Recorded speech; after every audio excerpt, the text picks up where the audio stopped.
Halo, selamat pagi, siang, sore, dan malam untuk sahabat-sahabat onlineku.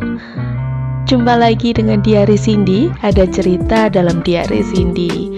Oke, untuk hari ini Cindy akan membawakan cerita yang berjudul 86 Cinta yang part 3. Jadi jangan di skip-skip, selamat mendengarkan.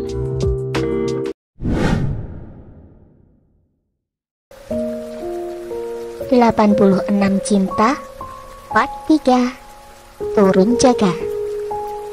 Kediaman keluarga Cokroaminoto dalam keadaan panas. Pasalnya putri kesayangan keluarga ini tengah menghilang tanpa kabar. Selama sebulan lebih, keluarga ini mengupayakan pencarian. Namun tak ada satupun petunjuk yang mengarah pada keberadaan gadis kesayangan keluarga ini. Papa, pokoknya Mama gak mau tahu. Papa harus menemukan Reva dengan selamat.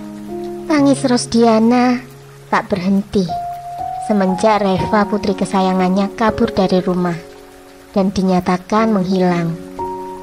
Adi Chandra yang duduk di sofa berseberangan dengan Rosdiana hanya mampu memijit pelipisnya. Dia tampak sangat kacau. Pekerjaannya terbengkalai. Hampir 1 bulan penuh dia menolak penanganan operasi sesar dan mengalihkan pekerjaannya pada anak sulungnya. Dr. Daniel Syakir Cokroaminoto, spesialis obgyn, benar-benar dapat diandalkan untuk menghandle pekerjaan papanya yang sedang kacau itu. Bahkan selama sebulan ini, dia bersama sang istri harus naik jaga, menangani pasien-pasien Adi Chandra yang dilimpahkan pada mereka berdua. Pasangan dokter itu sangat kompak, membantu meringankan permasalahan keluarga besarnya. Papa dengar Mama kan? Kenapa Papa diam? Lanjut Rosdiana masih dengan isakan. Ma, tenang Ma. Semuanya pasti akan baik-baik saja, ucap Sandrina sambil mengusap lengan mertuanya itu. Sandrina Mahrin, bagaimana Mama bisa tenang?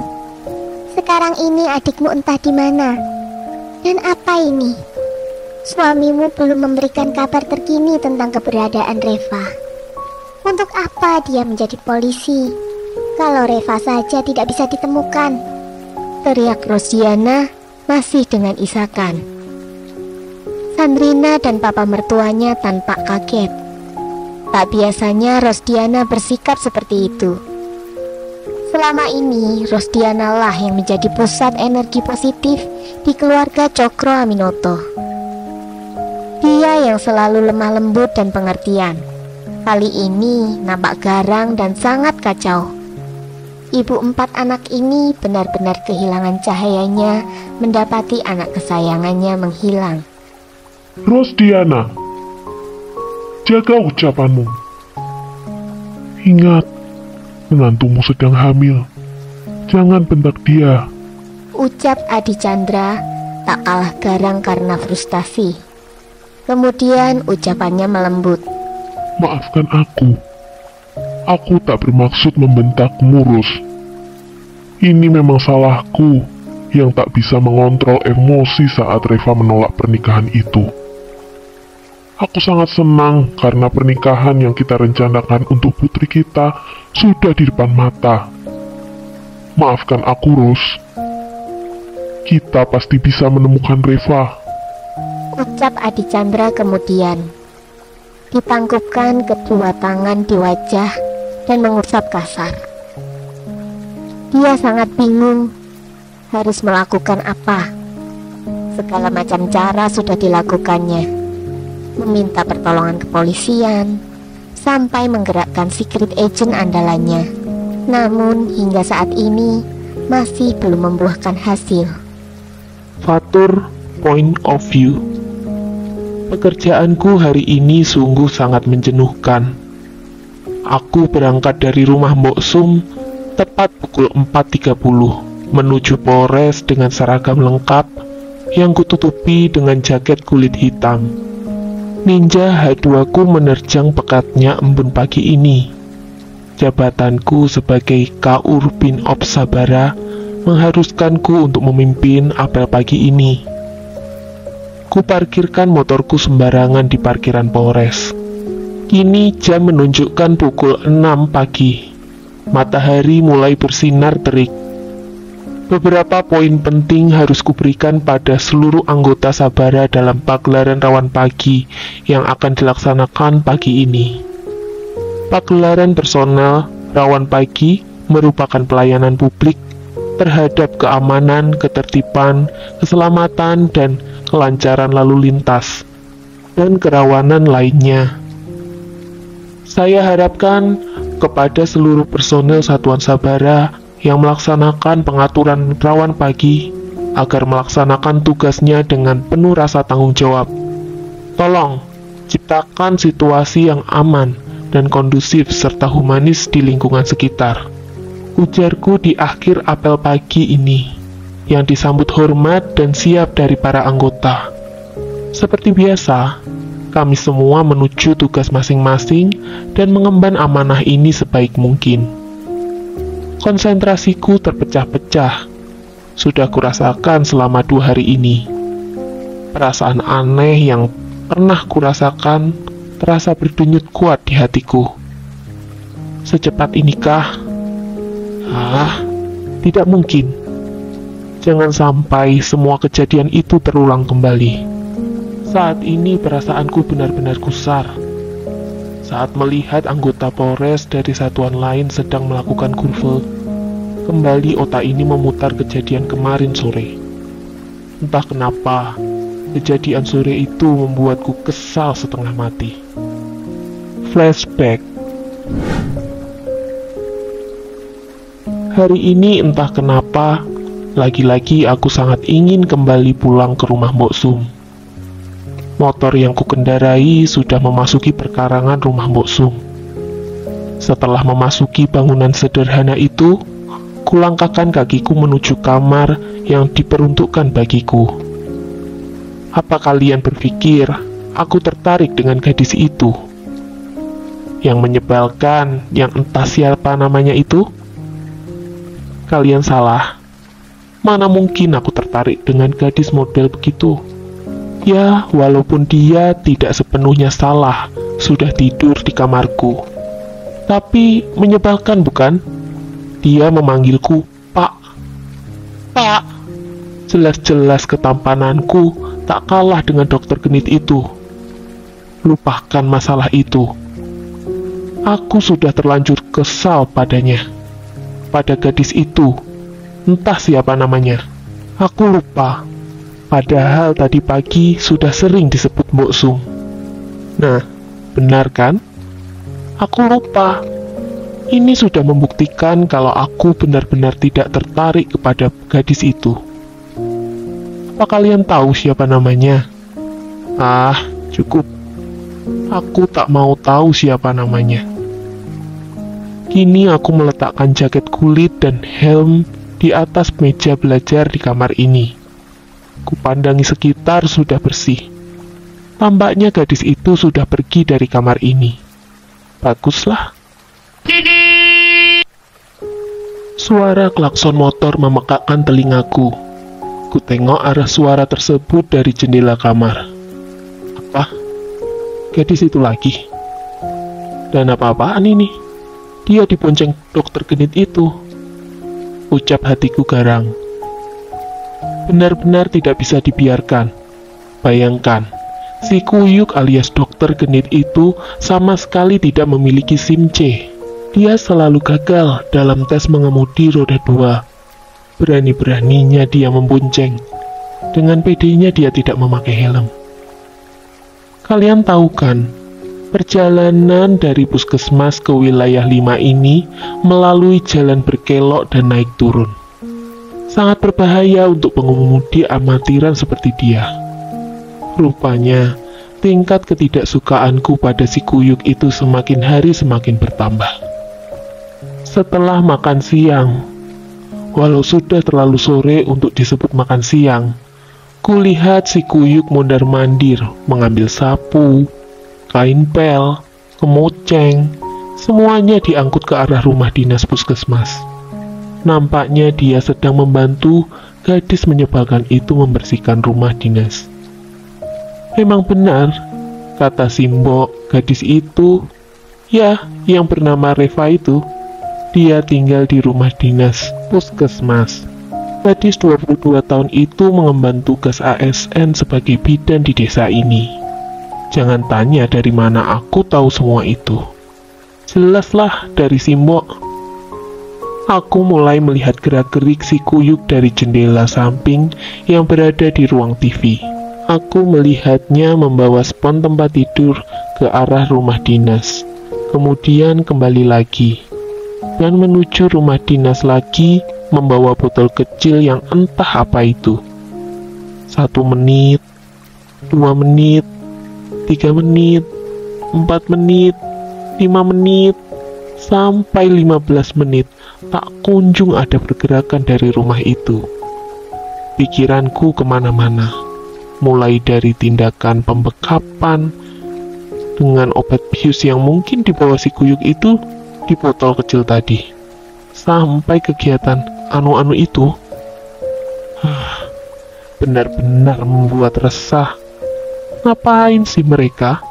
Kenapa tidak ada aktivitas yang bisa kulihat dari sini? Aku celingukan mengintip di balik jendela dengan jariku yang masih memencet remote TV sehingga channelnya berubah-ubah. Suara channel yang berubah-ubah tersebut menyadarkanku dari aktivitas abnormal yang kulakukan tadi. Aku sudah tidak sabar mematikan TV dan bergegas menuju halaman depan. Sampai di sini, aku tetap tidak bisa menangkap apa yang sedang mereka lakukan. Dokter Genit, gigiku sakit nih. Tolong periksa sekarang. Cepetan, gak pakai lama, teriakku spontan. Waduh, Fatur, ngapain sih teriak-teriak segala? Umpatku dalam hati. Tak lama kemudian gadis itu, Reva namanya, keluar dengan tatapan tajamnya. Dan setelah itu, si Kuyuk menyusul dari belakang dengan wajah tanpa dosanya. Apa? Kenapa gadis itu menatapku dengan tatapan seperti itu? Aku kan cuma memanggil si Kuyuk. Apa sih, Bang? Diperiksa nanti kan bisa, sahut si Kuyuk masih dengan tampang tak berdosa. Menyebalkan. Gak bisa. Perwira sakit pengobatannya gak bisa ditunda tahu. Cepet sini. Atau aku gak akan pertimbangkan bantuan buat kamu ya. Lanjutku sambil melenggang memasuki rumah. Sini bang, biar ku periksa, ucap si Kuyuk tiba-tiba sambil membawa peralatannya. Terlambat, sudah tidak sakit, dustaku dengan nada dingin, tanpa menoleh dan masih fokus pada berita di TV. Kamu jangan lagi-lagi bonceng Reva. Ingat, kamu masih belum punya SIM C. Lebih baik kamu berangkat naik kendaraan umum seperti biasanya. Jangan ajak-ajak Reva. Kalau kamu mau celaka, ya celaka saja sendiri. Kalau kamu melanggar, aku tak akan pernah membantumu mendapatkan SIM itu, ucapku dengan berwibawa. Akhirnya ada juga cara untuk menggertak si Kuyuk satu ini. Baik bang, saya tidak akan membonceng Reva lagi. Saya akan mengantarnya naik mobil. Tenang bang, saya punya SIM A kok. Jadi tolong tetap pertimbangkan bantuan buat saya ya bang. Janji loh, ucap si Kuyuk kemudian. Oh, begitu rupanya. Oke, nanti saya pikirkan kembali. Sip, terima kasih bang, saya pamit dulu. Aku hanya mengangguk. Sial, rupanya dia tak hilang akal. Waduh, mana mungkin aku membantunya mencari SIM secepatnya. Tetap saja itu semua tergantung usahanya sendiri. Bahkan, aku tak mau kalau dia membonceng Reva seperti tadi. Itu sama saja membuka luka lama. Luka yang bahkan aku dan si Kuyuk tak akan pernah mendapatkan obatnya. Cih, kenapa jadi melu begini? Menyandingkan aku dan si Kuyuk dalam keadaan tragis seperti ini. Memang, masalah asmara juga yang melatar belakangi sikap sinis antara aku dan dokter genit itu. Lupakan tentang masalah asmaraku. Kepalaku terasa berdenyut saat ini. Entah kenapa aku jadi tidak tenang mendengar kata-kata si Kuyuk barusan. Baik bang, saya akan membonceng Reva lagi. Saya akan mengantarnya naik mobil. Saya kan sudah punya SIM A. Flashback off. Dan mobilnya sudah siap. Suara Bribtu Andi menyeretku ke dunia nyata. Oh ya, mari kita berangkat ke lokasi. Jawabku kemudian. Dalam perjalanan menuju salah satu lokasi pagelaran rawan pagi, bayangan tentang Reva dan si Kuyuk masih memenuhi pikiranku. Aku harus menahan rasa aneh ini untuk sementara waktu, karena untuk 2 hari ke depannya aku masuk siaga. Untuk itu, aku tak akan pulang ke rumah Simbo dan memilih istirahat di rumah kontrakan.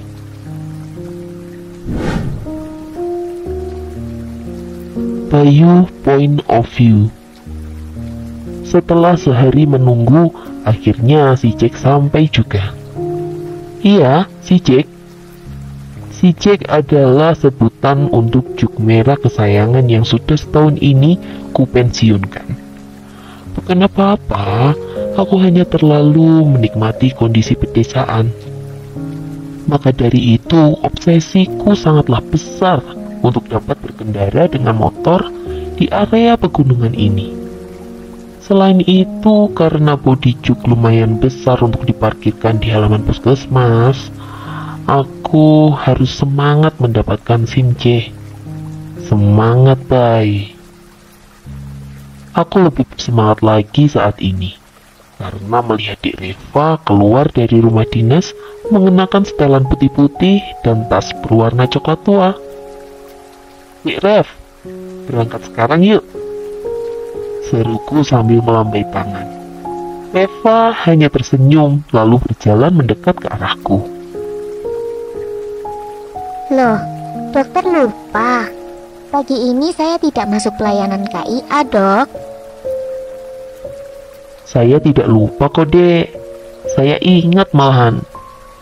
Kubuka pintu kiri Jack agar Reva segera masuk. Nanti saya pulangnya sore, dok. Saya bisa kok naik motor saja. Oh, tidak. Jangan menolakku, Dek Rev. Nggak apa-apa, Dek. Menunggu 1 sampai 3 jam atau bahkan lebih, nggak masalah. Ucapku meyakinkan. Baiklah, kalau memang tidak merepotkan dokter. Saya kunci pintu dulu ya. Kami berdua tak banyak bicara. Semuanya berubah menjadi hening. Reva tampak sesekali melihat ke arah kaca samping. Hah? Kenapa jadi canggung begini sih? Coba aku sudah dapat SIM C. Pasti perjalanan lebih menyenangkan. Batinku berargumen. Dek Rev, ucapku memecah keheningan. Iya, dok. Reva nampak menoleh sekilas. Bisakah jangan memanggil saya dokter? Panggil saya Mas Bayu aja, pintaku dengan senyuman tulus. Tapi dok, saya tidak. Ucap Reva yang langsung kupotong. Jangan tapi-tapi. Saya lebih nyaman kalau Dek Reva mau manggil saya dengan panggilan Mas. Baiklah dok. Mas. Senyuman manisnya mengembang. Senyumanku tak kalah sumringah mendengar dia memanggilku Mas. Tak lama kemudian, juk merahku sudah memasuki halaman parkir puskesmas. Reva mengucapkan terima kasih, kemudian keluar dari mobil dan berjalan menuju gedung rawat inap. Pandanganku masih tetap melihat punggung Reva. Tidak pernah kubayangkan aku jatuh cinta lagi pada sosok gadis. Kali ini berbeda, benar-benar tak sama. Setelah ditolak mentah-mentah dari Alma, dalam setahun belakangan sudah banyak sekali wanita yang keluar masuk hatiku. Mulai dari anaknya Pak Kades, operator pajak di balai desa, perawat honorer yang baru 4 bulan kerja, sampai anaknya Dokter Yana juga pernah kudekati. Cuma satu yang belum dan tidak akan pernah ku masukkan dalam daftar calon istriku. Siapa dia? Sini ku beritahu. Namanya Bribtu Linda. Dia anggota polsek samping puskesmas. Kenapa dia tidak masuk daftar calon istri? Dia itu agresif sekali kalau dekat-dekat denganku. Lagian siapa juga yang tahan sama cewek maco? Tiap hari kerjanya melatih karate sesama anggota polsek. Tak jarang dia juga melatih anak-anak di balai desa. Semoga dia sudah taubat dan tidak menggangguku lagi. Benar-benar panjang perjalanan cintaku ini. Tapi semuanya seakan terhenti ketika aku bertemu dengan Dek Reva. Mungkin inilah jodohku. Aku menemukannya. Dia memang benar-benar dan tak salah lagi aku memilihnya untuk menjadi jodohku.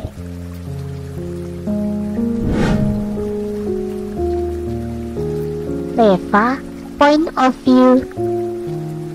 Setelah turun dari mobil Dokter Bayu, maksudnya Mas Bayu, aku disambut oleh Mbak Nuri yang sepertinya sangat lelah setelah jaga malam.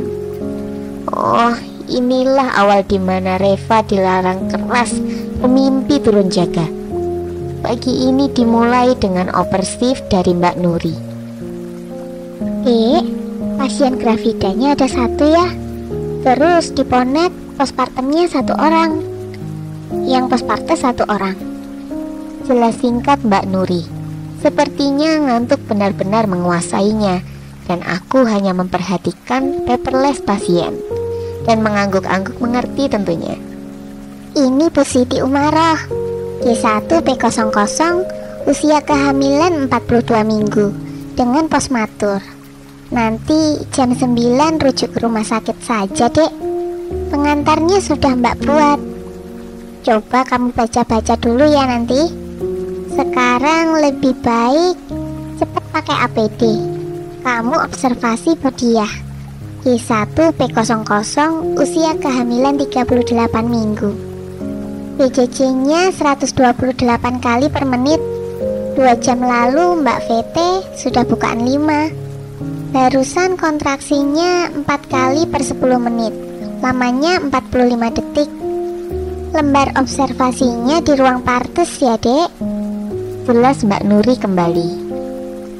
Baik Mbak, siap, ucapku semangat. Dek, Mbak harus pulang dulu. Di rumah juga lagi ada partus. Mbak pamit dulu ya. Nanti kabar-kabar ya kalau ada kesulitan. Aku mengangguk optimis. Sementara itu Mbak Nuri langsung bergegas pulang. Aku mulai bersiap menggunakan APD atau alat perlindungan diri. Mulai celemek dan penutup kepala sudah kukenakan. Lengan baju kusingkap ke arah siku. Aku mulai mencuci tangan. Mbak Rev, gawat. Ketuban Budia sudah pecah. Kepalanya sudah kroning, Mbak. Kepalanya sudah terlihat. Seru Mbak Neti yang baru saja berkeliling mengganti cairan infus yang habis dari kamar ke kamar. Yang bener Mbak. Mbak, bantuin aku buka peralatan ya. Sekarang langsung pakai APD ya Mbak, perintahku pada Mbak Neti. Maaf Mbak, aku main perintah-perintah. Pasalnya, aku juga gugup ini. Ini adalah partus pertama yang kutangani selama di puskesmas. Aku berjalan cepat sambil membenarkan sarung tangan steril diiringi Mbak Neti di belakangku. Boleh nggak sih aku nangis? Kalau boleh minta, aku ingin Papa dan Kak Nial di sini. Kenapa? Karena biasanya mereka yang menemaniku memimpin partes. Ya Allah, bantu aku menyelamatkan 2 nyawa ini. Semoga semuanya lancar. Langkahku semakin cepat menuju ruang partes.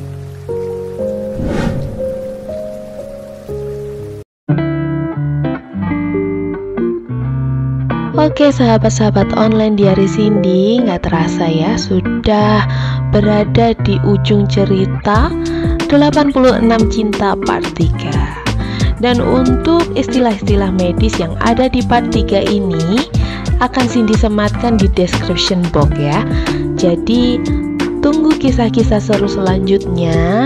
Dan jangan lupa like, komen, dan subscribe. Sampai jumpa.